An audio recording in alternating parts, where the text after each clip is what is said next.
Employers have faced an incredibly challenging time in the last 12 to 24 months, and we're about to hit another one with the so-called Great Resignation about to hit us.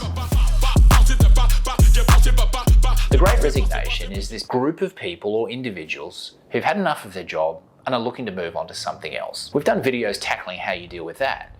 But as an employer, we already met with unprecedented labour shortages, and now we're about to hit even more turmoil in the workforce. So how do you go about filling a job successfully? Now, we've seen employers splash cash, throwing money at people to try and entice them into their business. And we all know that if a candidate moves solely for money, it's probably not going to work. So we need to talk about how on earth you can fill some of your jobs and bring in the right candidates for you. Now, unfortunately, we haven't just yet invented a way to produce labour, but we do have an inside track on where you might be able to find labour before anyone else, and that is hiring young people. I sense you rolling your eyes at that statement as you think to yourself, what does this guy know? We already hire graduates. But I've got a sneaky little tip for you. Don't hire graduates, hire young people before they graduate. Now, they're going to come with some challenges. Yes, they may not be emotionally ready or they may not have finished their degree, but we're encouraging employers to look where the labour is. And the next wave of labour is young people. Picking them up while they're potentially still in school or university or tertiary study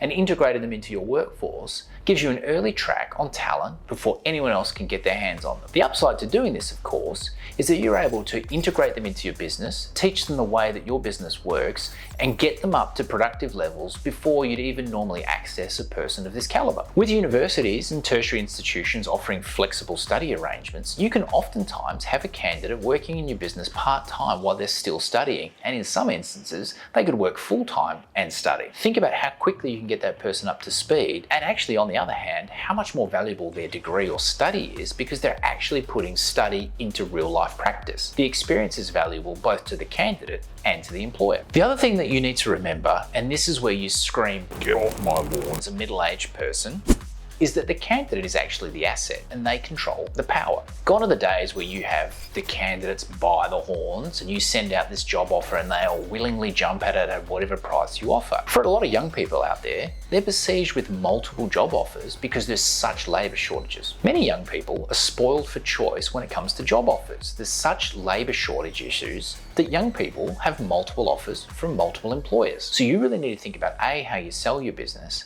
but B, how you get to these people earlier. More and more young people, especially the proactive ones, are looking for opportunities that align to their field of study. A really easy way for an employer to get the eyeballs of candidates is to show how your opportunity or job aligns to a field of study and how they can progress through their career. Gone are the days where you just say, "This is the job," and everybody jumps at you to try and get it. You really need to sell how you go after these people. Most educational institutions, be it high school or tertiary institutions, are looking for industry interaction to better inform their candidates and to put them onto career pathways. We've seen high schools who have desperately reached out to industry to say, hey, what skills and attributes and what training can we put our students on so that we can deliver that while they're at school and make them job ready as they head towards graduation. We have examples of organisations that have proactively reached out to high schools and said, if you can upskill students in certificate 2s in these types of things, this makes them job ready and we're able to take them upon graduation. Remember, most employers don't want to hire someone who can't drive and who's under the age of 18.